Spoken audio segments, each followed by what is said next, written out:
Welcome back to the Telose EV podcast, ladies and gentlemen. I have kidnapped Mike from his home. He's not going back. I'm going to leave him in the woods. What? I'm going to bury you in the desert. What? Because we're no longer in California. No, we're not. We are in the most yellow, deserty state I can think of. I guess New Mexico's kind of up there, but Nevada. We're in Nevada. There's not a tree in sight. Yeah. Fortunately, Randy cannot make it for this podcast. Maybe the next one. Maybe the next one. We'll Maybe. see. We'll see. We'll see if he's there. Yeah. But, yeah, this is a first for us, I think. We just figured I barely had time to do an EV podcast this week, but now we're road tripping all day. I'm kind of stuck in here with you. You can't get away. There's no possible way. So we figured we're going to be in the middle of, flat, desolate desert for another 90 minutes is what the route planner is saying before we have to plug in. 108 miles to Winnemucca. Or We've been everywhere, man.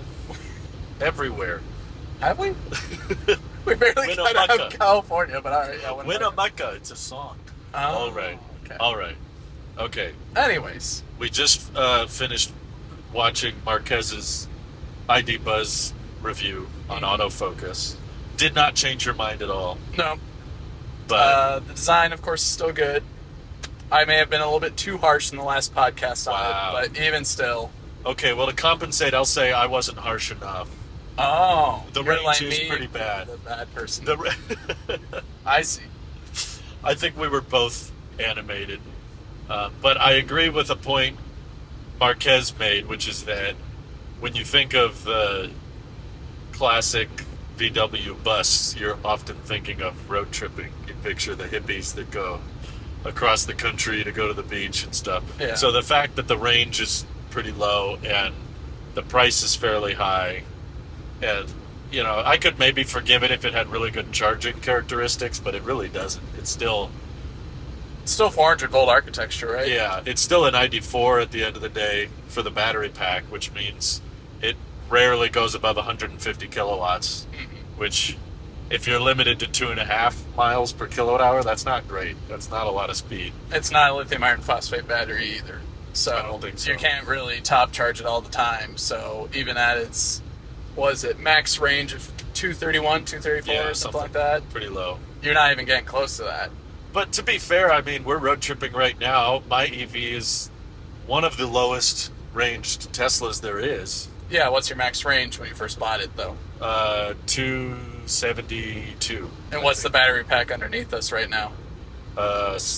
60 something kilowatt hours. Lithium iron phosphate. And 60. LFP. Yeah. Which lets me charge to full, so that helps. So that's what I'm trying to get at, is maybe if VW adopted lithium iron phosphate, the range is going to be hit a little bit more, but at least you can top charge it. It's going to last long, like what we've seen with a lot of buses. They've been able to carry on for a long time. True. You would think that they'd all be rusted out and kind of just be a figment of our imagination from the past, but no, there's still some around. Yeah. So I'd still think, okay, if you want to embody some of that, why not carry over what is going to be the longest lasting battery that we see on the market today that we can feasibly mass produce, being a lithium iron phosphate battery? Yeah.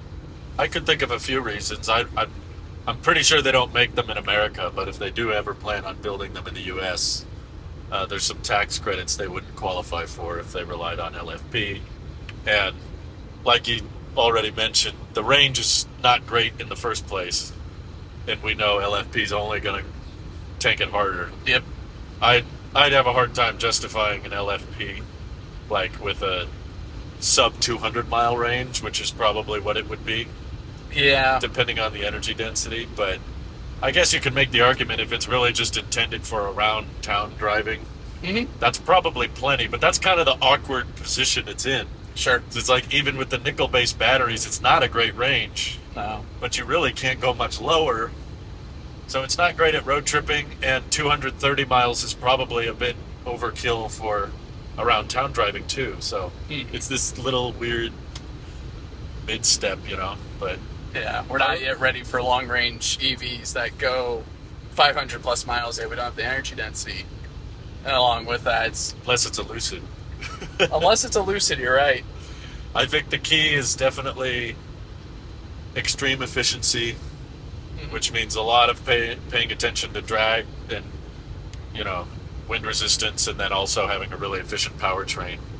So we've been watching some videos with the new...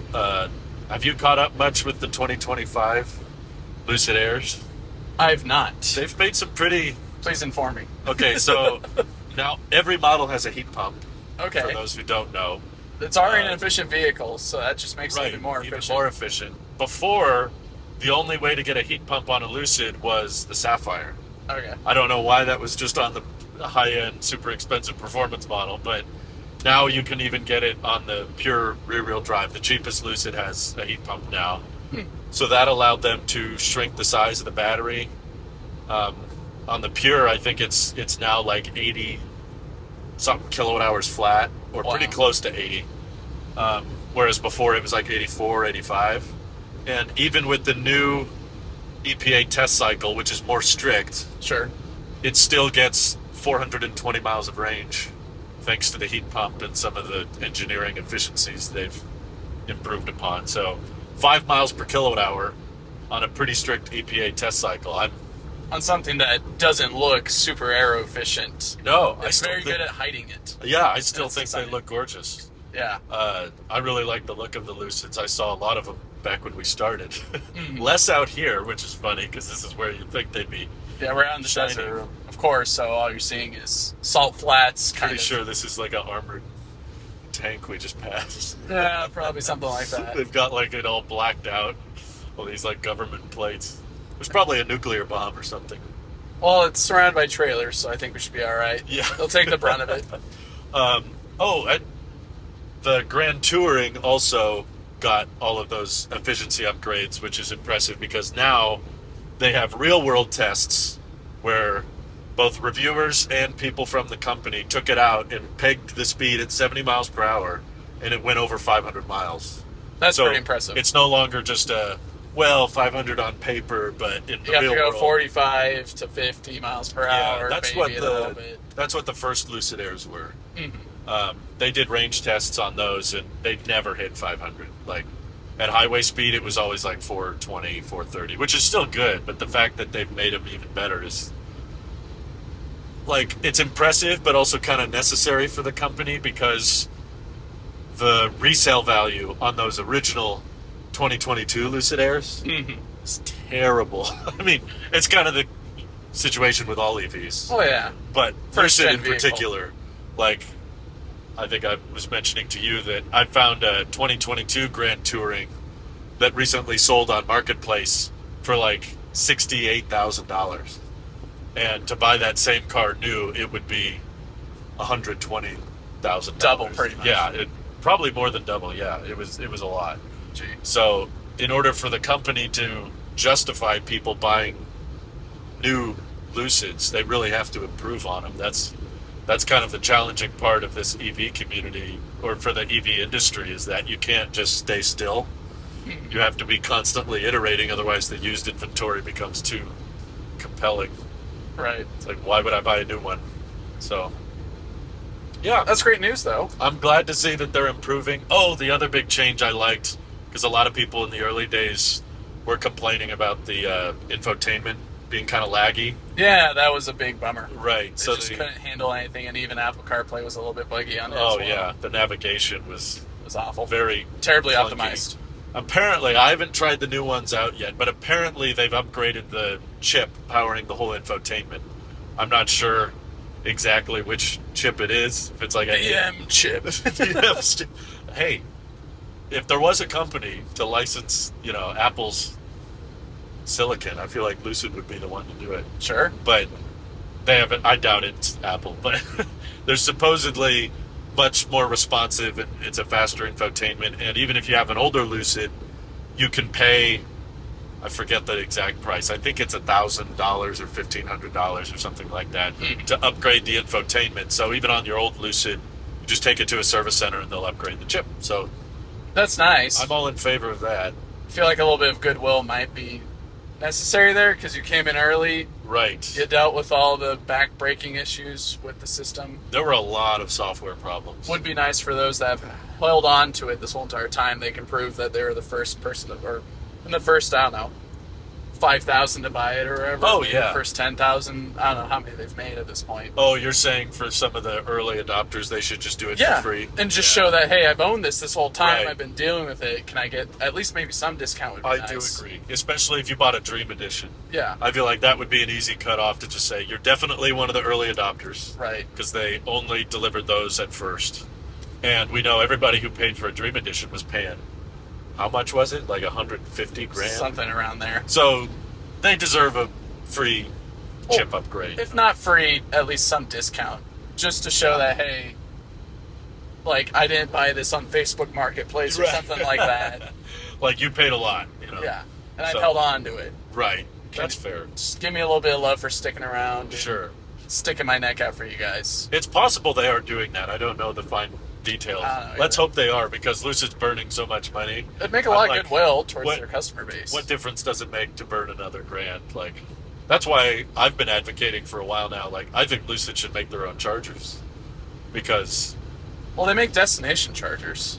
yeah, and they look great. By Yeah. the way, I've been to a Lucid showroom that had their own custom little wall connector, and they're very stylish. But the Lucid engineers are incredible with just like everything that goes into an EV, like the high voltage architecture. The powertrains are super fancy, super lightweight, and super powerful. The low voltage system, everything as far as engineering goes, like you can tell they're big into cars, but they like went full out with all of the EV tech. But to me, like, the missing piece of that puzzle is, yeah, but you're relying on third-party chargers to do all the work for you, to like make the road trip experience consistent and reliable. And I'm like, hey, you're getting all this Saudi money anyway. Like, Sure. why not just burn a few more billions? Because you're already like nowhere close to profitability.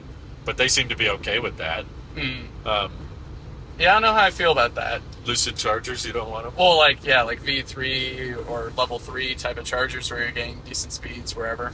Something that could take advantage of the Lucid charging curve. Yeah, I think I said this in a previous podcast. Maybe partnering with another company would be a Yeah. great way to do it. So They that could. way they can even offset more cost on what they're already getting from the Saudis. True. And so then that way, one, you kind of associate the brand with another brand, and you know where they're going to be, and you know it's going to be very fast, luxurious charging. Because Yeah. if they want to lean more into that, into luxury, that's how you do it. You find a partner that is all into luxury, has a whole bunch of money, Yeah. ready to maybe get some tax credits, or at least get their name out there as, hey, we're Yeah. helping propel. The NEVI funding. Yeah. My only pushback with that is I don't see much evidence that DC fast charging is a very profitable business on its own, No. which is why I'm more in favor of automakers doing it as a way to try to sell vehicles. Like, Sure. that's why Tesla put in all those chargers, is because they were like, this will help us sell more cars. And I think Rivian has a similar mindset. And I'm very thankful that they're building out their own network. It really pays off with things like the referral program, which just launched. I see where you're going. You totally just hit every I mean- single turn right there. I don't- Perfectly. For the record, I don't have a referral code, so I'm not being selfish like I am with What my we're Tesla talking about is the referral program. Rivian referral program. Yeah, the Rivian referral program just launched like yesterday at the time of recording this.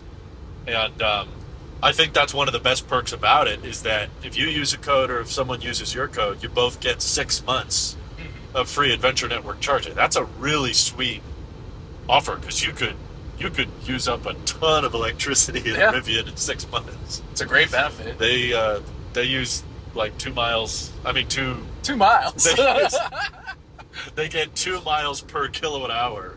Sure. They're not the most efficient vehicles, but the fact that you could get a free charge out of them, and Rivian's, I think, been pretty aggressive with the deployment, of the station. So I feel like there's a lot of advantages to building out your own system. Also, if you want to lean into the luxury aspect like Lucid does, routing people to Walmart parking lots is not the way to do it. Yeah, which is why I said partnering with some other company that is Right. associated with luxury, or at least, I don't know, like Westfield is a chain of malls in California Could be Westfield. that is associated with a type of luxury shopping. Sure. And so Yeah. you could say, oh, at every Westfield, in which I think at many Westfields there is some type of electric vehicle charging. You need something that's kind of classy, but I would also say like it's got to be bigger than Westfield because there's not enough of that. Anything especially- like Gucci or something like that? No, like more. It comes across classy, but there's lots of them, so that you have lots of options. Like, okay, I'll just say it. Okay. Starbucks. They're already busy with It's Mercedes right now. I think there'd be a good collaboration there. Yeah. Like a Mercedes and Lucid partnership with Starbucks that says, like, we want to create a really premium charging experience. And I think what I like about that idea is that, like I mentioned, you can't really make much money off of just selling electricity because of the uptime and the cost of maintaining the chargers and the cabinets and the dispensers and all that. But a company like Starbucks might be able to justify it by saying, like, this will bring like high income customers to our locations. They're coming for pumpkin spice. Right, they come for pumpkin spice. So if we put a bunch of, I don't know what you want to call them, Lucid / Mercedes fast chargers that support really high voltages, lots of good amps, Yeah. but they could even be like, at least right now, they could be kind of limited to the higher end vehicles. Like, it's not open to Chevy Bolts, because I feel like that's been a huge problem with EA, is that there's only a couple of dispensers that support 350 kilowatts, Uh-huh. and then the Bolt park's there, and the Lucid is forced to use the slow charger. Right. And it's this big mess. I acknowledge it's a complicated problem, and there's not a one great solution, but Sure. um, Or they just invest in Ionity. yeah, it's a great idea. I just it's got to happen before I have an opinion on it, I suppose. At this point, Ionity is a website. It's I think know, later this year. We'll let's see. hope. They Let's could be hope. building them right now. I mean, we don't know. We have to do a little bit more research. you're right. And while we're on the Lucid topic, what I think is the far more practical solution would be upgrading their battery management system so that they can achieve high charging speed by splitting the pack in half, kind of like the Cybertruck does or how the Hummer does. Yep. Split the pack so you can charge at 400 volts and then adopt NACS. Just take advantage of the charging infrastructure that's already there and build that in on the vehicle level rather than build out your own chargers. That's probably a quicker, easier path, but it sounds like they didn't do that. So my response to your Mercedes Lucid partnership, that just sounds like Ford and Chevy trying to partner up for something, and that's a little bit tough. So trying to put those two together, even the one, pumpkin spice charger. the pumpkins. Does it change through the seasons? It becomes peppermint mocha. I could even see a thing where it's like, hey, you know how a lot of charging companies have memberships to lower Yeah. the price per kilowatt hour? Ooh, get some It's Starbucks like, points. with You it, get too. Starbucks points with that membership. I don't know. That's not a bad idea. I'm just spitballing here. You're pretty much telling people, hey, come charge right next to the Starbucks. And get a discounted drink. That, or build up over time, and then you get a free drink after so many charges here. Yeah. I was just thinking, like, a partnership with another widespread, like, business and brand that's all across the country. There's not many classy options. You got, like, McDonald's, Taco Bell, Cane's, Dollar General. There's no really good partnerships, but I was like, you know, you can find a Starbucks in the middle of nowhere, and usually it's pretty classy. Yeah. It's something that a Lucid owner might be like, yeah, I'll get a sandwich and a drink, and I don't know. That's Maybe all the audience can inform us on Yeah. another brand. What's the best way for Lucid to fix their? I guess how they fix their charging problem is just have a crap ton of range. Yep, You don't have to stop. You just drive all day. pretty much. 1,000 miles, one charge, you're good. That would be cool. Well, I guess you have to charge again at the end. But, Need an Aptera for 1,000 miles. yeah. But getting back to the Rivian, Yeah, what's it called? I'm glad they launched Referral that. program. Mhm. I think that, yeah, I agree. But of course, a lot of these benefits aren't going to stay around for too long. I doubt it. It's Like, going to morph and change over time. We're not going to. I can only imagine, like, oh, refer so many people, you get the Rivian R3 for free or whatever. see, that's what I was going to ask you. Maybe not the R3 because that's many years out. So much could change by then. Yeah, but it's like the same story as the Roadster. Refer so many people, you get a Roadster, and look where we are now. We're in 2024. I love asking those side-by-side questions with the Roadster. Like, do you think the R3 will come out before the Roadster at this point? That's a tough question, actually. Because they They keep. said next year, right? Well, that's what the Techno King is saying, so who knows? It's But been next year for 5 years, something. same with but- everything that they're trying to tout. What I was going to ask, FSD and everything. it's a hypothetical. No one obviously knows, so this is a guess you're making. But That's do you my think life. they will? I actually might disagree with you, but do you think they will change the referral program before the launch of R2? Let's not talk about R3, but Define change. like change it so that it's not possible to use your points towards an R2, or they put a cap on the number of referrals, that kind of thing. So, because in case you're not aware, right now there's zero cap. You can refer No cap. no. They can refer. Again, context is important. Rivians are all much more expensive vehicles. No. So referring a bunch of people to buy a Model 3 and Y, like I do, is much easier because they're $30,000-$40,000 cars. Whereas referring someone to buy an R1T or an R1S, that's a easily $80,000-$90,000 car, maybe more if you go with a tri-motor, quad motor. So I don't think there's going to be even a lot of content creators, even a big one like Marquez would probably still have a hard time getting 40, 50 referrals. Possibly. But that's technically how many you would need to be able to get like a free R2. So I haven't looked up too much about this since it just dropped, I think, yesterday. Well, ask away. I know Can most you about it. refer enough to where you can, well, I guess, can you gain enough points to buy a vehicle with that many points? Like, is that an Nothing. option? Yeah, nothing in the terms and conditions says, yeah, you can use any amount of points on a vehicle. Okay. So, for example, you just refer one person. You get 750 points, which counts as $750. Okay. So I don't even know why they call it points at that. But so $750. If you buy another Rivian, you can reduce the price by $750. So that means if you referred 10 people, you could knock $7,500 off Okay. the price of a Rivian. So hypothetically, And it's not capped. and there's no cap. So if you referred 100 people, you could knock 75 grand off. That's what they're saying. That's how it works. Again, like I said, it's going to be incredibly difficult to refer that many people Sure. because it's such an expensive purchase. They're not, you don't get points for referring people to an R2 No. yet.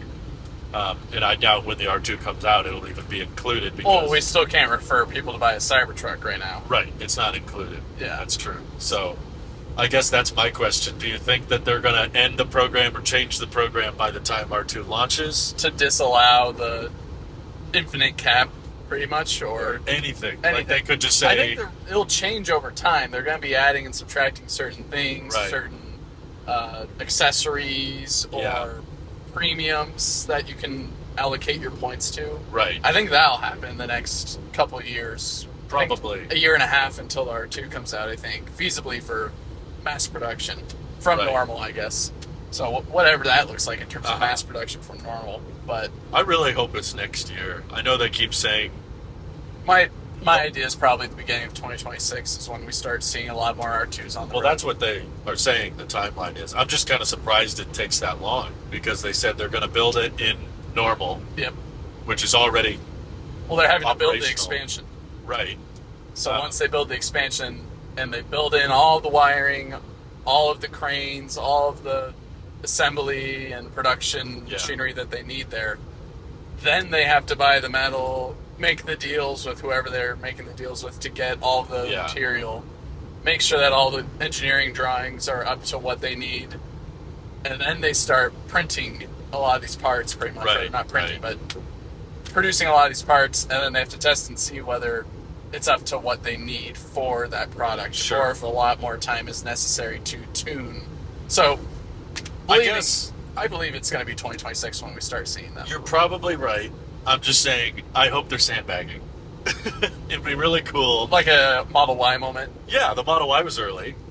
And I did think they kind of unveiled the R2 pretty early. You know, it was a while back that they unveiled it, and then it was like, yeah, it's going to be another 2 years before this is out. And I was like, really? Even though originally they said they were only going to build the R1 in normal, and they were going to need the Georgia plant for the R2. But then they changed it and said, no, actually, to expedite production, we're going to start building the R2 in normal. And I was like, oh, so why doesn't that move up the timeline at all? But you're right. There's a lot of processes and things that need to be validated. Yeah. I don't know if we talked about this on the podcast, but while we're on the subject of the R2, I'm kind of, this bothers me more than you, I think, but I'm kind of bothered by the fact that they've removed from the website, and they've said now through their Rivian support channels and stuff that they're not going to have the front row seats fold flat anymore. Okay. That was a real selling deal point breaker to me. for you. Well, maybe not on the R2 because that's still a decent size, so you could still car camp pretty easily. Mm-hmm. But like my desktop on my MacBook is still the R3. I love that car. The design is gorgeous. Sure, It's exterior beautiful. and interior. I love Rivian software. I love how they have this little off-roading emphasis, and not little, huge off-roading emphasis. But something about the shape and styling of the R3 to me is so nostalgic. Yeah. And in an industry where there's so much design approaches going towards how do we make it more futuristic and more modern. Light bars everywhere. Right, Which light it still bar. does have a light bar. It does, but the light bars isn't what I love about it. I'd be fine if it didn't, but what I love is just that slanted slope on the back, making it feel very, as soon as people saw it, they thought of 5 cars that it reminded them of. Yeah. Like, this reminds me of this car, this reminds me of that car, and in a good way. Sure. Because... It's not like, oh, great, it's the PT Cruiser again. No, it was like, oh, I used to have a car like that. I love cars like that. And, sure. I mean, not to toot my own horn, but no, I won't do it. But what is he doing? Sorry, the audience can't see what's going on. Yeah, you can't see in front of us. There's a giant... There's a semi-truck that has a bed, and it looks like it has a cabinet or at least a big block of wood. And he's trying to pass another semi-truck. He also has a curve. car on the end of his trailer, too. Hold on. Hold the on. camera's fine. It's good. I just don't want it to drop. Right? Yeah, I guess for those that are listening, we also have a video portion of this podcast as well. Yeah, the car's moving. This is a first, I think. I don't know if we've ever done We haven't done a podcast in the car as far as I can with remember. both of us. I think in the past you've tried to do podcasts where one of us was driving and the other was at home. This is the first time we're both in the car. Oh, while it's in movement. Yeah. Yeah. So what was it when we did the Vision Pro? Yeah. What's it called? That's a Tesla Semi right there. Oh, what? What the heck? And it's a short one. Why is it way out here? We're not even going towards Fremont. God. They must be testing it or something. Yep, it had the code on it. It's got a whole bunch of cinder blocks on it. It didn't have the sleeper cab thing. Nope. Even though the big ones don't We have were sleeper. paying attention to the weird atrocity in front of us. And we didn't totally see the other missed weird it. atrocity. I wonder if it caught it in the window. Maybe. You could barely see out there. I believe we passed it right before it deferred off, so that's hilarious. That's funny because we were looking the entire time. We passed the Gigafactory. So we passed both Tesla factories. yeah, Fremont and the Gigafactory, and we Nevada. didn't see a single semi. No, we're like, whatever. And then we see one way out in Nevada. Yep, past Fernley, going towards Winnemucca. But there's nothing out here. I don't know what they're doing. Lonely's Highway. If y'all still don't know where we are, They must have been range testing. Yeah. it had That's some cool. bricks on it and all that. Anyway, what were we talking about? The R3. The R3, very nostalgic looking. It's nostalgic but modern, and but your deal breaker is the I'm seats a big not fan. folding forward anymore. Yeah, I'm a big fan of car camping, Uh-huh. and I really love small cars. which usually don't go together. But that's something that when the Rivian vehicles came out, even on the podcast, I think I said things like, the R2 is okay. I would love it a lot more if it had a third row option. But the R3 is amazing. Like, I love the R3 because of the utility and the form factor and the shape. But not having the seats on the front fold flat might be a deal breaker for me if I were, whenever it comes out. We'll see what my lifestyle and budget is at that time. But what our needs are. But I really like the idea of getting by with, a smaller vehicle that can be more efficient but still really practical. So when they announced that the front seats would fold flat, that was like my favorite. I was like, yes, sure. Come on. And now that they've removed it, and I've since heard from Chris Hilbert online and stuff, that it's probably something to do with safety regulations. There's something to do with crash worthiness that prevents it from folding. I don't know why. I can't imagine what the problem. I'd have to look more into the laws and regulations around what a front seat can and cannot do. Right. I don't see what the big deal is. Because at least with, if you think about it, the Ram 1500, or at least many big trucks that have 6 seats in them, right, that middle seat can fold down all the way into the center console. Oh, yeah. And so it does pretty much exactly what you wanted, but for the 2 front seats in the R3, being able to fold down. I'd love it. Honestly, any car. I would love if my Model 3 could do that. I would probably rather buy a Model 3 if it did have the front row seats fold down, just to give you that much more space when you're camping. I guess, what are you gaining from that is maybe my question, because we've had this conversation before. I haven't really dug into, you can already car camp in this car. I can. And you can car camp in a Model Y, you can car camp in that's true. Any toaster box looking thing, but why do you need that much more space in front of you in the car when you've already got a good enough space to sleep in the middle and back of it? Yeah. Thank you for asking. I'll tell you exactly why. Because that's what I was hoping. When you're car camping, there's the prison. Maybe we should say hi to Trevor Mills. Hey, Trevor. Sorry. Too soon. Not only do you typically bring, clothes and a mattress and blankets and stuff, but you also want to bring supplies. You want to bring firewood. If you want to have a campfire and cook stuff, or a stove. And in a vehicle like this, I could utilize a lot more of my sub-trunk if I could move the mattress a little further up. Okay. Also, if we're wanting to car camp and watch stuff on the screen, it's much harder to do when you're laying back there. Yeah, you got 2 seats and you've got seats in the way and you have to peek through. So usually when we car camp and we want to watch a TV show or something, I'll put my laptop up on that shelf. That's above the second row, which is okay. It wouldn't be as great as if I could just play it. It's at a weird angle. You got the keyboard lighting it up as well. And also Rivian's, not my favorite part about them, but they do have pretty big hoods because they're fairly passionate about having a decent sized frunk, even on the R3. Yeah. They want to have a lot of space up there. So I think for more camping experiences, the R3 would still probably beat out the Model 3 just for the better ground clearance and off-roading and more storage capacity. I like that you can pop out just the glass, have something stick out if it's a little longer. So I'm a fan of smaller vehicles. The R3 is much shorter than the Model 3. So I was a big fan of the idea of car camping, but now knowing that those front row seats probably won't fold flat because Rivian removed it from the website, so it's pretty much confirmed.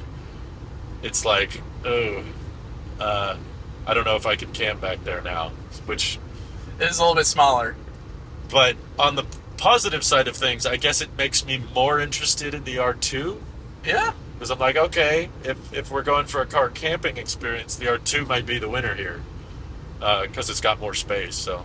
Well, it's pretty much just a Model Y squared off. Right. So you do have a little bit more room. You don't have the shelf anymore like in the Model 3, but...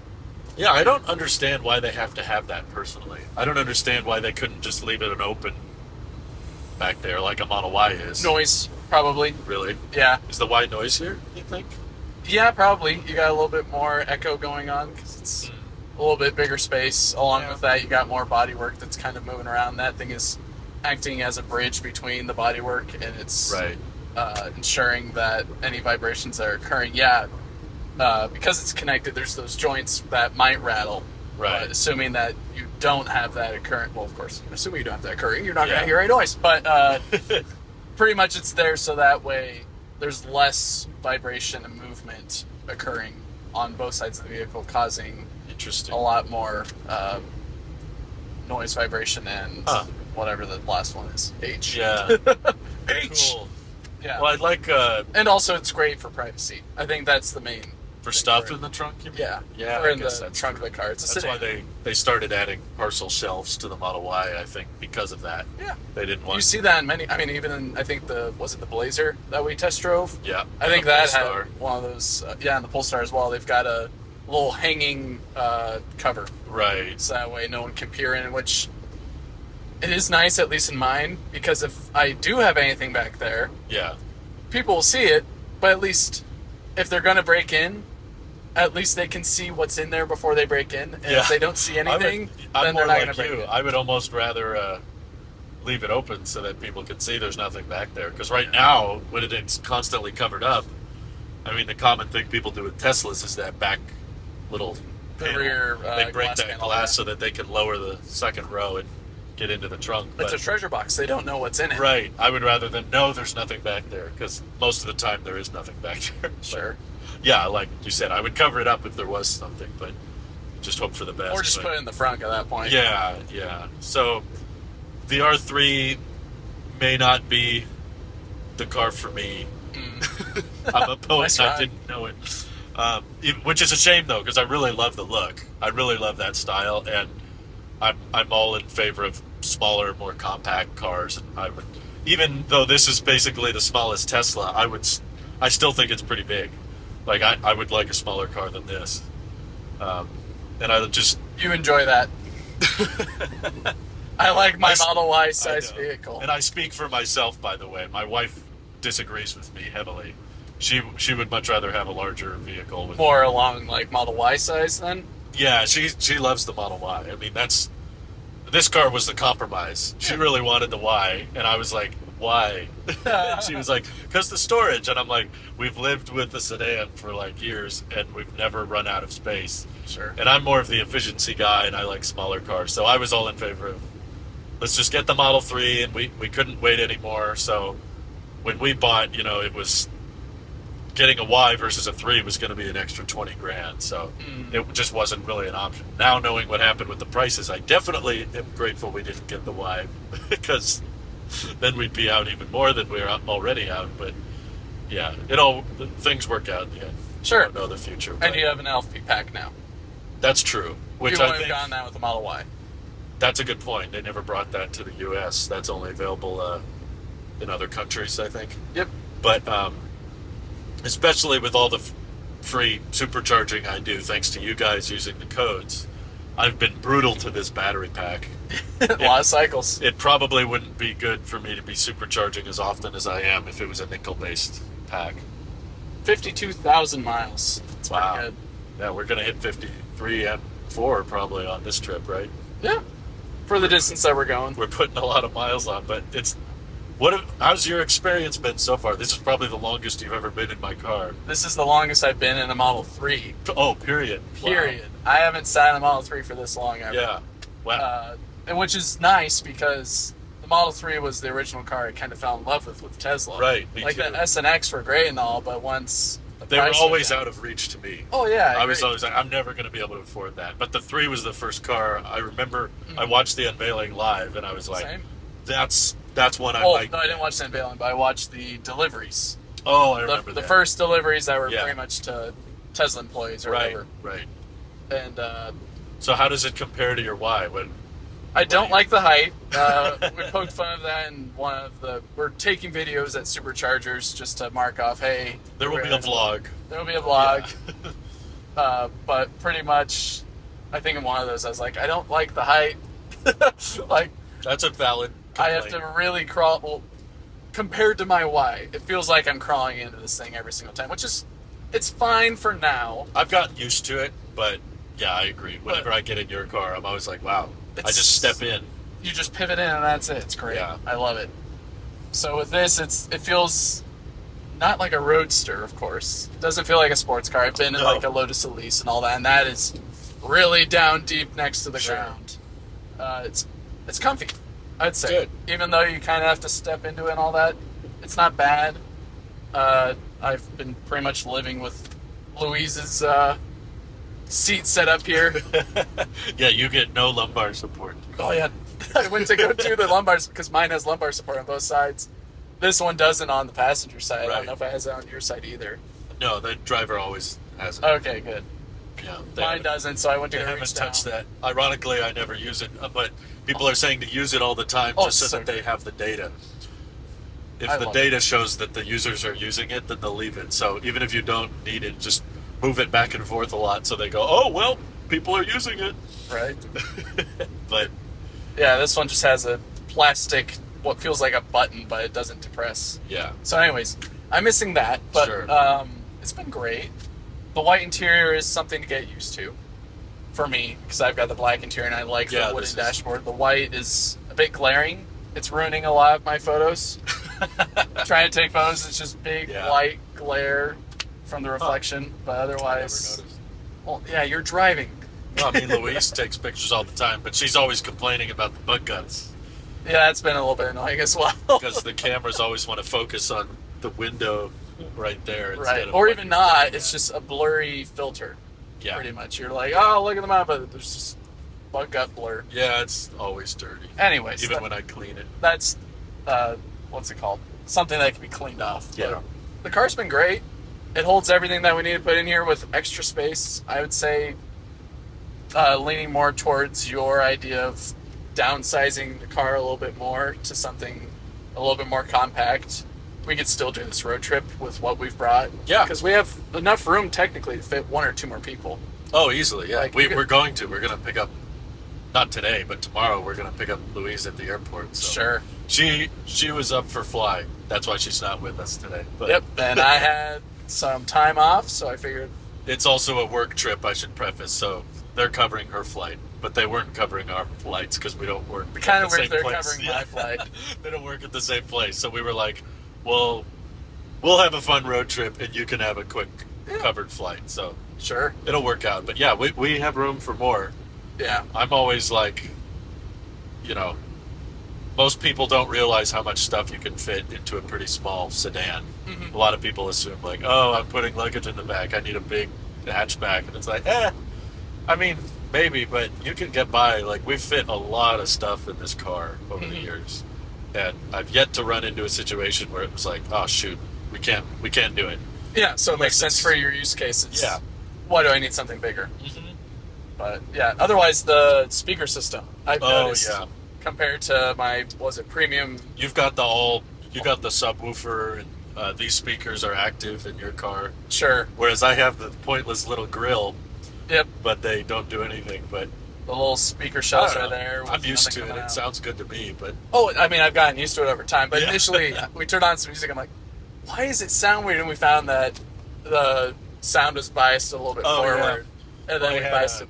we were listening to some music that my little sister didn't want to listen to in the back. Okay. So oftentimes we move the balance of the car to the front, Sure. so that she doesn't have to hear it and we can't hear it. But we had left it like that for a month, so just goes to show you how little audio file, how little I can tell. Sure. I had the sound all on the front. I didn't even realize the back speakers were off. I did notice at the beginning when it was more forward, I could hear you better. Because Oh, what really? it's doing is just pumping the sound through the front. Yeah. How I would compare it, having listened to your sound system as well, is that the partial premium sound system, I mean, if you're asking me, is still great. I still think you can jam out and blast music and it sounds fantastic. That's why I usually don't bring it up in the shopping comparisons, because I'm like, it's there, but I don't know if it's worth considering a whole different tier over. If it's something But- that you pay attention to. Yeah, some people I I'd guess care a say lot. go for it. But the partial premium is like having sound in front of you and behind you. But the full premium, like your car, is like front and back and side and Yeah, left and right. It's all around. It's You- surround sound. Yeah, pretty you get much. sound that you can hear coming from this side and this side. Whereas in my car, it's just front and back. But I mean, a lot of people don't have surround sound on their TVs. Sure, and some people don't care at all. Right. In general. No, I've never really found this to be like a problem. I would No, it's I not wouldn't even. say it's a deal breaker, or I would say if you're going for a long range, you should go for it because of, you know, you need the range, or you want all-wheel drive or an acceleration. Sure. Because Go I for don't. the utility / normal Yeah. day aspects of it, where Right. the sound you could just. Yeah, like if you're not sitting in two cars that have the different, I don't think you'll notice. If you're honestly. really into that surround sound stuff, just put some headphones on, man. I mean, it's dangerous, but like, Yeah, I don't know if that's legal. it's not illegal. But if you're really, really into It's it, not? Okay. I don't know. Well, I see people with I headphones don't know, but I mean, driving all the the time. amount of truckers we've passed, and I see AirPods Oh, in their yeah. ears. I'm like, oh, yeah. That's very common. But To me- I was going to ask you if you've noticed a difference in the suspension. Well, mine's very noisy right now. Well, not that, but yeah. The front right You've got on a my problem. car is just Right. awful noise. That is not good, but I don't know, maybe it's a backseat thing. When I ride in your car, it definitely, I can tell that the wheels are much bigger and sportier. Yeah, it's a bit stiffer. Like there's a stiffer ride compared to when I'm in this car. It feels a lot more, what do you call it? Squishy. Sure. Like it pads a lot of the bumps. A little bit more A lot dampening more. going on that Yeah. you can tell versus the stiffer ride in the But I Model think A, that really comes down to the wheels more than anything. I think so. I don't think our suspensions are that different between the 3 and the Y. Yeah, I don't know. From our years, at least. I know they improved the Model Y suspension in a few years. Yeah, I don't think you afterwards. will have the same problem as me with the upper control arm. I But hope not. But I've talked to people that have claimed that they said they had, I think it was a 2019 Model 3, sure. and after 50,000 miles, they needed a new one. Yep. And Tesla said, we found the problem and we fixed it. And this was in 2022. Uh-huh. And they got the new control arms, and they said, this should fix the control arm problem. It should last longer. Hmm. And then he did another 100,000 miles, so he's at 150,000 miles. And then this year, they went out again.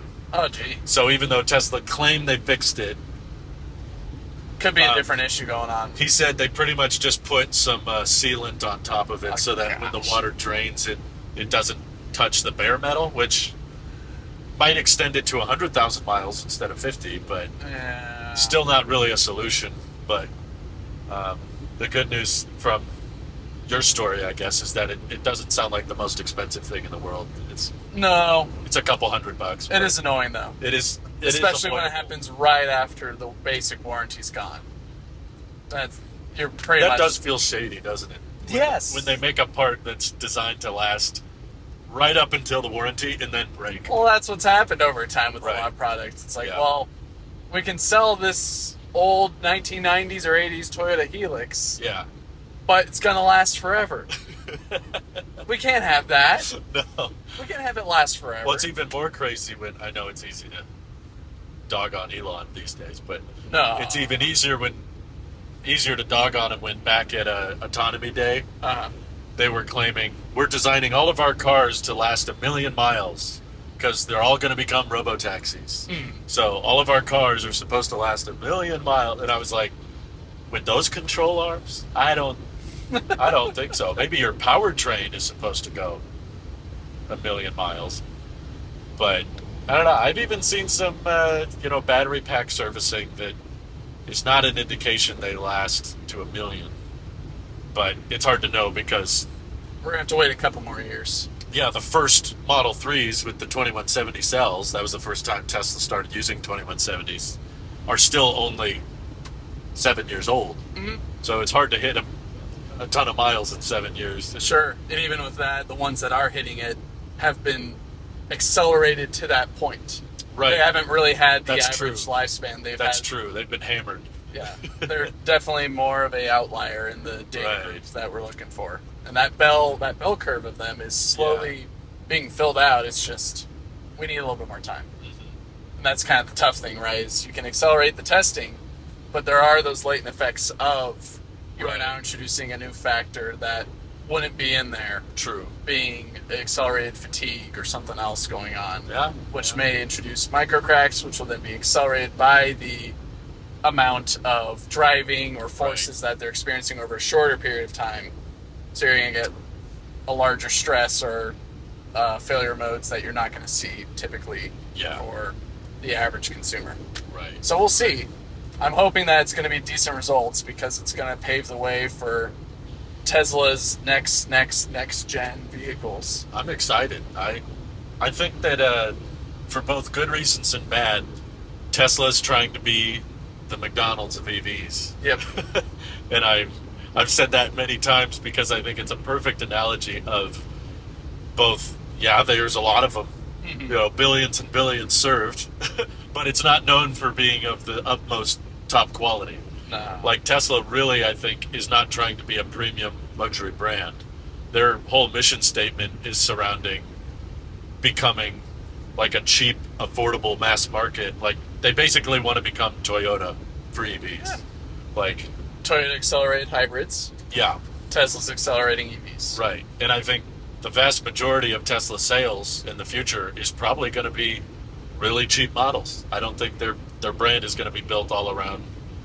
I mean, they want it to be about robo-taxis, but I don't think it's going to be as widespread as they do. But whereas a brand like Lucid, for example, would be more, we want to have a premium emphasis. And sure, they'll make more affordable models like the midsize they're talking about, but I don't know. I don't think they're going to go much cheaper than 40-ish grand range. And they're definitely going to try to up the quality, I think, a bit. They're not going for like $25,000, $20,000 car. At least I don't think they are, but they could change their mind. I don't know. That's tough to say. I mean, it'd be nice to see a more cost-effective Lucid. Enough to where it's like, oh, I could cross-shop this with like a Corvette or something like that. Oh, I would love that, yeah. Like a sporty, smaller car with small battery. Sure. That's my one issue, one complaint like with Lucid is that they've got all this amazing efficiency, but they still want to stuff, in my opinion, pretty big battery packs in all their cars. Even their cheapest car is 80 kilowatt hours. That's quite a bit. I mean, so it's tough to say, oh, if Lucid makes a $30,000 vehicle or something like that, it's like, I can't even imagine that. Like, we're so early, at least in their lifetime as a company. Who knows what they're going to make, whether they're going to stay more in like the Mercedes level of pricing and luxury and all that, or if they will dip down more into like the Audi slash, what's another, I guess maybe GM, I guess. I think they want to, is my guess. I think they want to get lower than the Airs are, but I don't know about how much lower. But I think having a kind of premium, which from what I've heard is supposed to be a notch below luxury. Not a luxurious interior, but a premium interior. Okay. Something kind of like a Corvette, maybe a little more practical than a Corvette, but something fast with a smaller battery pack that sits, maybe a little south of 50 grand. Hopefully still qualifies for tax credits and that kind of thing. But just gives you a very sporty but lightweight feel. Because they're good at that with their tiny powertrains. It could be rear-wheel drive, and it could have like a, if it's really low to the ground and stuff, it could be a 50 kilowatt-hour pack, smaller than this car, but with their efficiency, you could get 300 miles of range out of it. Sure. They just probably more would get the weight down and get the frontal area down, and it could be a convertible. There's all kinds. Whoa, what was that? Tesla's giving us some heart attacks right now. They don't like how much we're talking about Lucid. Okay, phantom brake. It didn't turn off, by the way. No.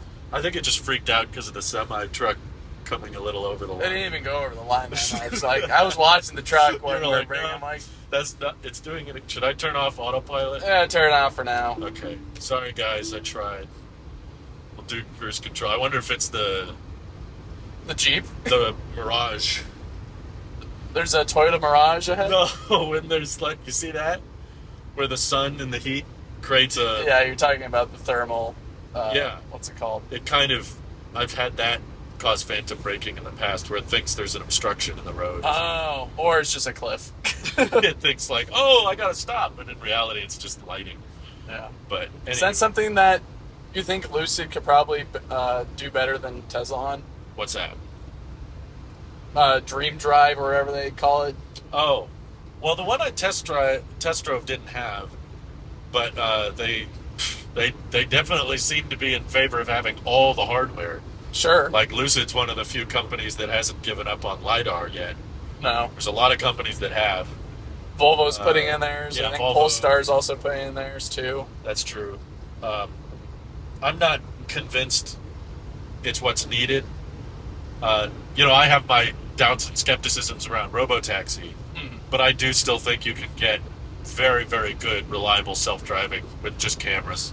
Personally, You say that, but then we just had that occurrence happen. we do, but again, I don't think it's a problem with the hardware. I think it's a software interpretation problem. Yeah, but that's the tough part, right? Is if it's interpreting wrong, it's interpreting off of data that's coming from the hardware Right. as well. And so it begs the question, do you need better hardware, better pixel dense cameras? I've better heard resolution. promising things about HD radar, Uh-huh. which is just more high fidelity, and I wouldn't be opposed to that because it could see better than humans, which I think if you want to make a system safer than a human, it should be able to see better than we can. Yeah. Which is my biggest issue with FSD. It's usually not situations like this. I mean, the phantom braking gets annoying, but my biggest issues with FSD are usually at stop signs and at blind corners because I can see a car coming before it can. Sure. So I'm like, how is this supposed to get safer than me if I can see better than it can because of these pillar cameras here?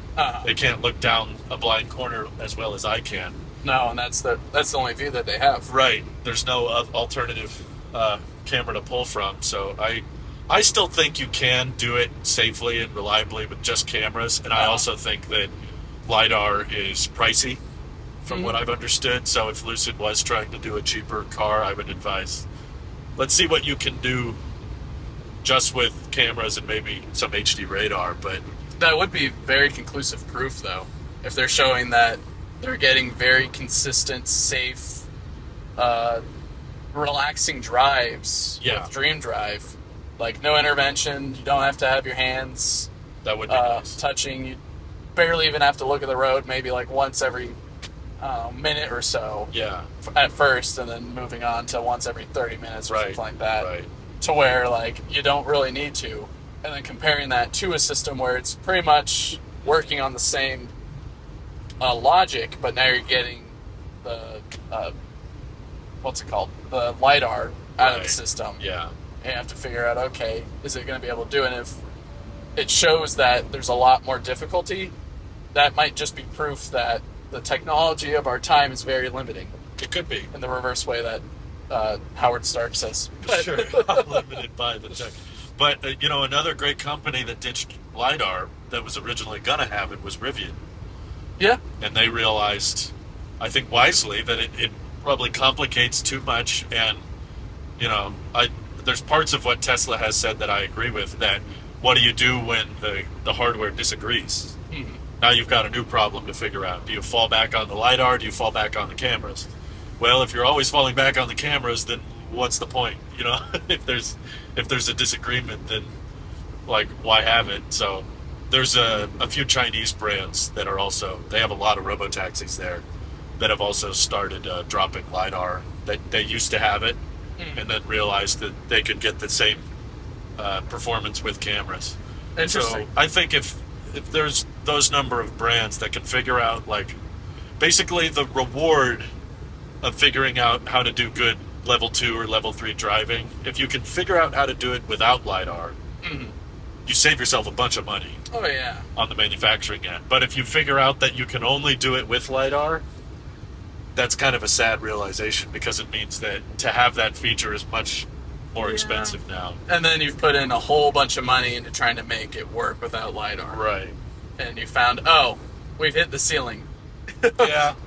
But also camera placement, like you said, is the definitive factor for a lot of these circumstances. Right. And that's probably my biggest gripe with the sexy lineup from Tesla. Is I just agree. The camera locations just aren't optimal for a robo-taxi-like or autonomy-like Right. product. I wouldn't be shocked at all if the robotaxi changes the camera positioning a lot. Sure, please put it on the front more. Right. I would put 2 cameras as far up as possible facing left and right. Sure. So that when you're creeping, the car could actually see another car coming before you could.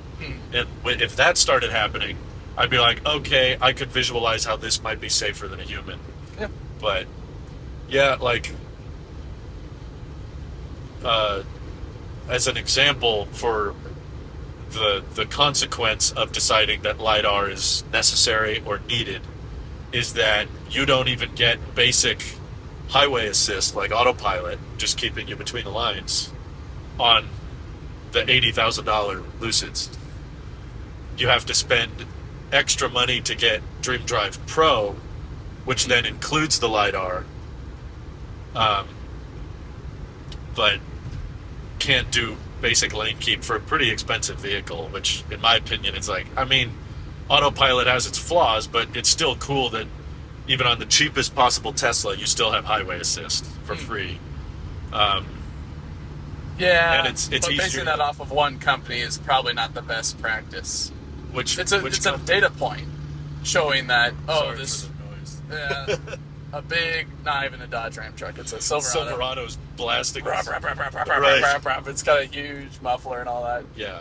Wow. You're saying Look at the size of that thing. I know. That's Rivian. Out here in the middle of nowhere. wow.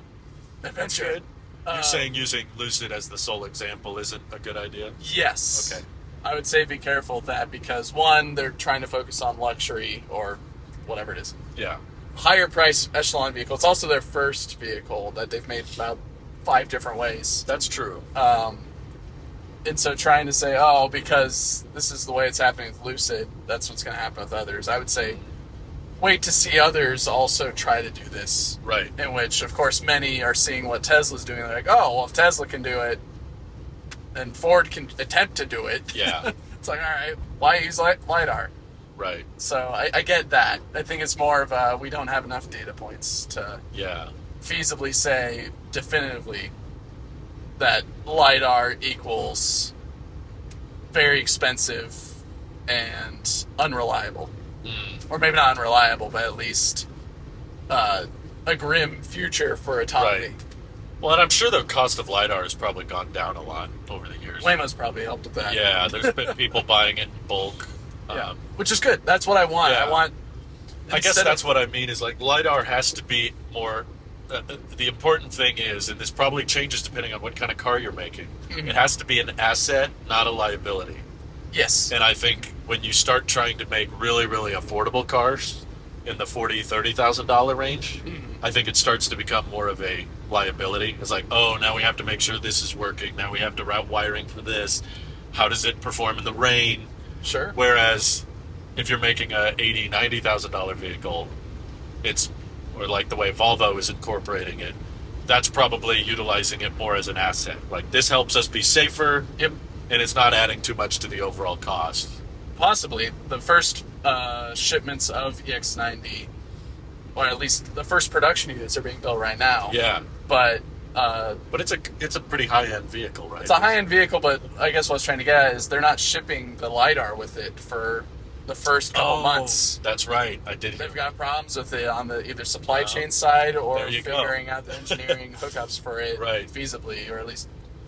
Again, you can only build the car as fast as its slowest part, so the more complex it. Yeah, I get why Tesla goes cheap on things. No, and I applaud them. Yeah. I guess what I'm also trying to communicate is I want multiple branches or multiple ways to get a solution rather than one. Because one is you're stuck on the dirt road going in one direction for 20 miles an hour. Right. And you're stuck doing that for like 2 hours and there's no other way. Rather than, this guy figured out if you pretty much build a bridge from this peak to this other peak, you can get there in half the time. Yeah. So, like, being able to find those shortcuts, or at least find some innovations by utilizing what we have on the ground level of technology, or what tricks we can make in software or in hardware to make the parts cost-effective or make the logic less illogical. Sure. And less complicated. Yeah, I is get the best that. approach forward for making an autonomous future occur. Right. Well, I mean, to your credit, Waymo is doing more robo-taxis, at least in the U.S. China's a different story, but Waymo's doing more robo-taxis than anybody. Also, a smart car that just went the other way out here in the middle of I'm amazed nowhere. they're way out here. I have no clue how that smart car is. They are not that efficient at highway speed. No, but just like I don't think the range, gas or electric Yeah, I of don't that know what thing they're is. doing. There must be some gas stations that I'm just ignoring. I hope Anyways, so. go ahead. But yeah, Waymo has been expanding the robo-taxi operation. Sure. And I'll admit I'm impressed. Like, I was the same guy a few years ago saying, well, are they really in the lead because they're only in a few select locations and Tesla's trying to come up with a system that will work anywhere. But here we are, years later, and They're still around. They've Waymo's expanded. reported they've done like 100 million autonomous miles now with riders. Yeah. Like, Granted, a lot of those have probably had a follow vehicle just to make sure things are all right. they could, but that's still 100 million more miles than Tesla's done. Right. Well, I'm sure maybe Tesla has some internal testing going on where there's not a driver, but that's not the same as a paid Just rider. doing circles around the Tesla HQ Yeah. in Texas or something like Right, that. I'm like that. Well, I'm sure Waymo's probably not counting their testing either. Mhm. They're talking millions of miles with customers, not employees. Sure. Like actual people that are utilizing the service, and they're expanding it in more and more regions. And Or I'm even like, owners. It's not Right. even owners. These are people that are using the service, whether they have to pay or not. Mhm. I'd have to look more into that. I'm sure a lot of them do have to pay some fee. Yeah. So But- far, I think it's been paid, but Yeah, which is great for them because they're actually getting some kickback. they do need some because those cars are not cheap. I don't think they're profitable. No, and they can't rely on Google's money all No. the time. Well, that. Oh, at Google's least got a lot. that's of money. the ideal scenario. Or They one, want to make it profitable. making obviously. it a profitable robo-taxi fleet right. is the goal. But that's more- the beauty of Google, right? They can burn lots of money. The Google amount of money. Right. So, I mean, to their credit, I was the same guy doubting it and saying, oh, this won't scale, oh, this won't go anywhere. Sure. Tesla's going to leapfrog them. And here we are, and we're still waiting on Tesla to do any autonomous rides that don't require supervision. Sure. And we're still not there. And I'm like, the more and more Waymo expands, the less and less sense that argument makes that Tesla can leapfrog everybody by making a generalized approach. It's like, I get it. I get that using neural net training and making it work anywhere without HD mapping. I understand in theory why that should be able to scale better, but so far it isn't. So far it hasn't. No. They haven't proven that they can deploy it because you can't take a Tesla robotaxi yet anywhere, whereas you can take Waymos in more and more places. So Yeah. and they use LiDAR, so there you go. Yeah. You might have a point.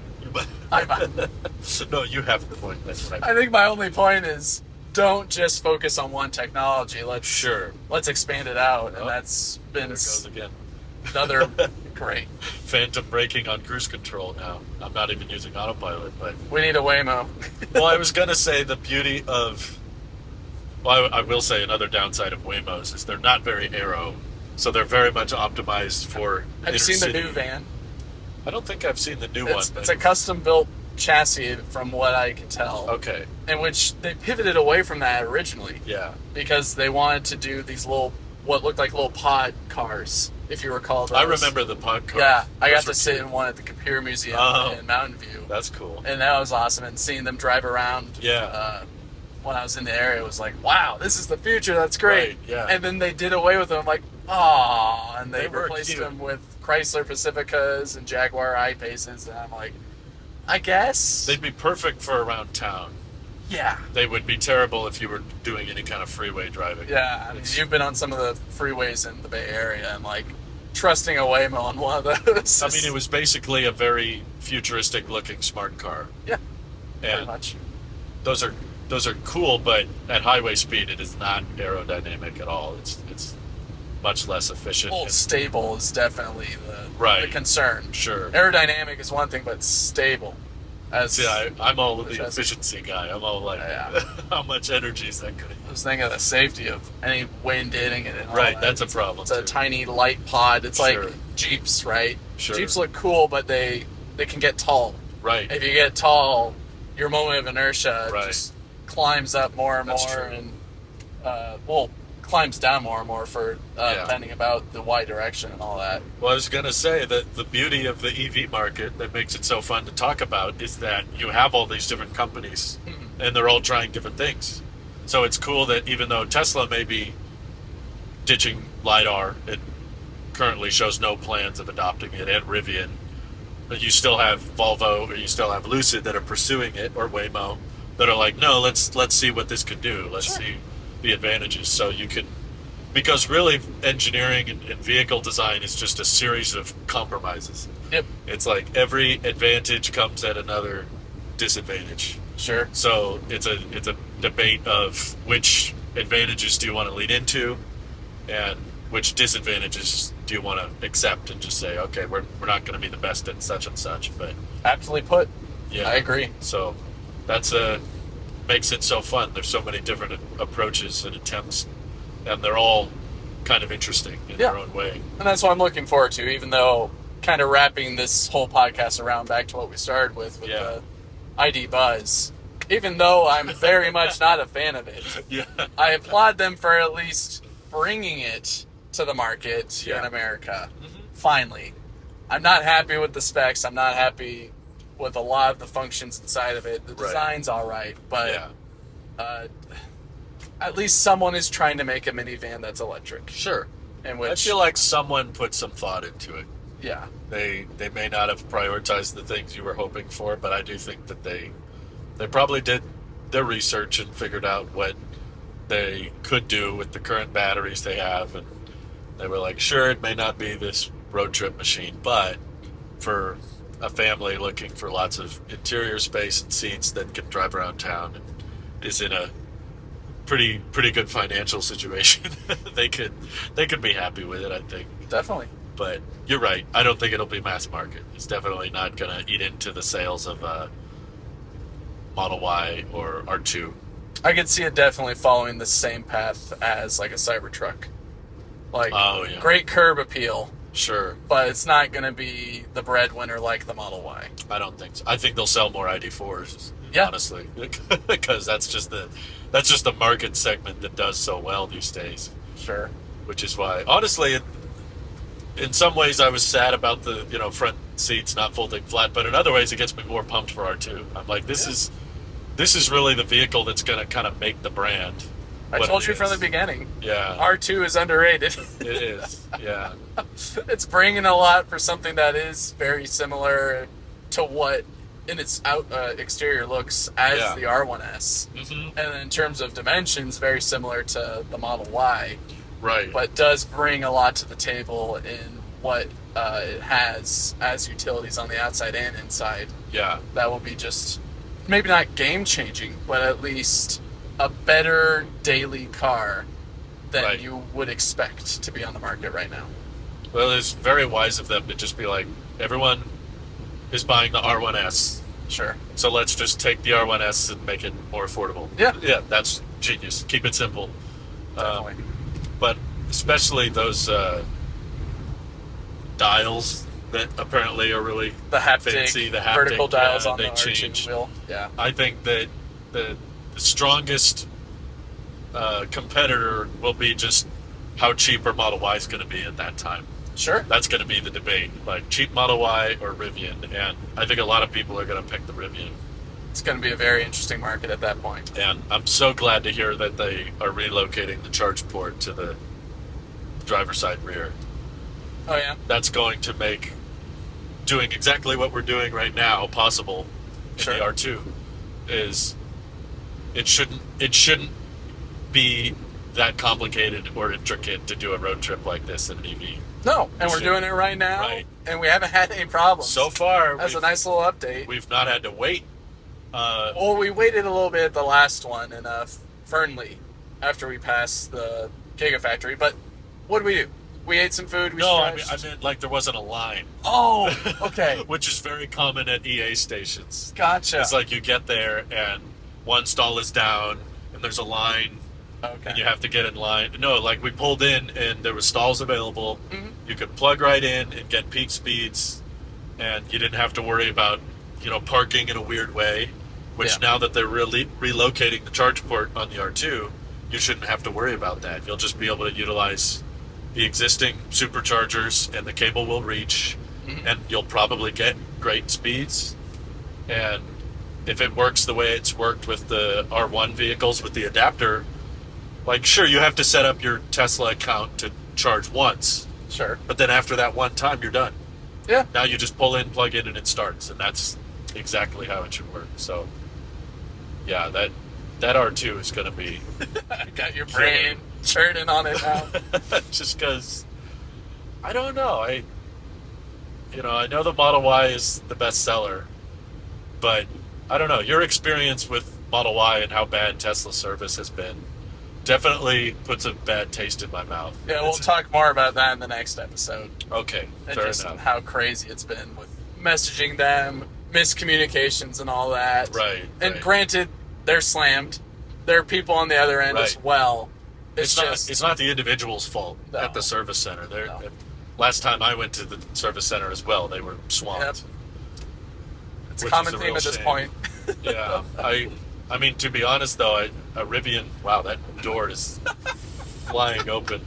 Someone's RV has, like, the storage panels at the bottom. It's just, like, wide open. There's just an exposed generator and tank out there. Like, there's stuff going to The door's flinging out, ready to get hit by a car. Wow, that's not good. Fun times on the road here. Yeah, we're only 5 minutes away from the Winnemucca charger now. Yeah. We're going to jinx it. Now we're going to have a terrible charging experience. After all the things we've said. You have any last minute thoughts, Drew? Let's see. I guess I'm very happy about the Rivian referral program. Sure. I'm sad about the folding seats, but I guess it makes the R2 more interesting now for me. And it's not a good sign for the stock, though. I'll say that much. If a company starts offering really aggressive referrals, it's usually because they need more demand. Possibly so, yeah. So they're getting to the point where they need more sales, but maybe. Final question for you. Okay. This will be my last one. There was recent talk on RJ's podcast that RJ's a podcast? I mean, the podcast RJ showed up on, I think it was Motor Trend or something like that. And he said that the R3X is, of course, definitely coming out before the regular R3. Okay. Possibly, depending on how engineering goes, the R3X might come out before the R2.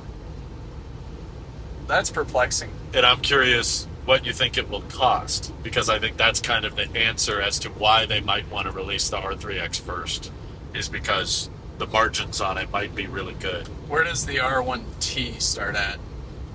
Like for the cheapest possible model? Yeah. I think it's like 79 or 78,000, something like that. Okay. I would think maybe 60.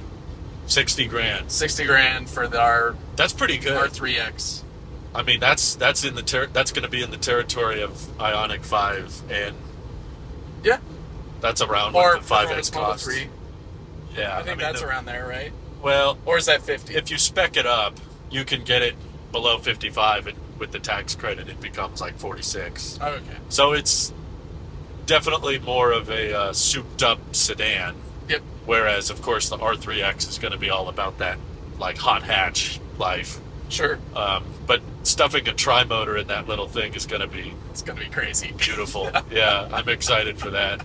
It's going to have probably more horsepower than the Ioniq 5N. Yeah. It won't have the driving characteristics like the 5N. No. Or at least the charisma. I guess. Well, I'd like that it's smaller. That'd be my only issue with the 5N, is it's kind of big for a... Well, it's like a crossover. Hot hatch. Yeah. It's quote-unquote hot hatch. Yeah, it looks a lot smaller in pictures. Yes. Once you're actually next to Ioniq. We've driven it. Right. It's like, oh, this is like a Model Y sized. It's kind of big. Yeah. Which eats into your performance handling a little bit. But anyway, I think that's a good answer. I think I agree with you. I think Rivian could secure margins a lot earlier on a more expensive model. Right. And the R3X would be sick. That would be fun. Such a cool car. Can't wait for it. Hopefully that comes out in the not too distant future. But anywho, Well, thank you all for tuning in. Sorry for the road noise. We couldn't avoid that. This was pretty much our only time to record today. So hey, we found time, we found time. and we can talk about some exciting stuff. And we got more stuff to come. So Hopefully Randy can make the next episode. that'd be nice. We'll see. Alrighty. We'll see how he does. Well, we'll catch you later. All right, we got to stop because I'm going to turn really hard and all our stuff is going to fly off. Yeah. Hey, 13%. Yeah, not bad. Alrighty. Catch you later. Bye-bye.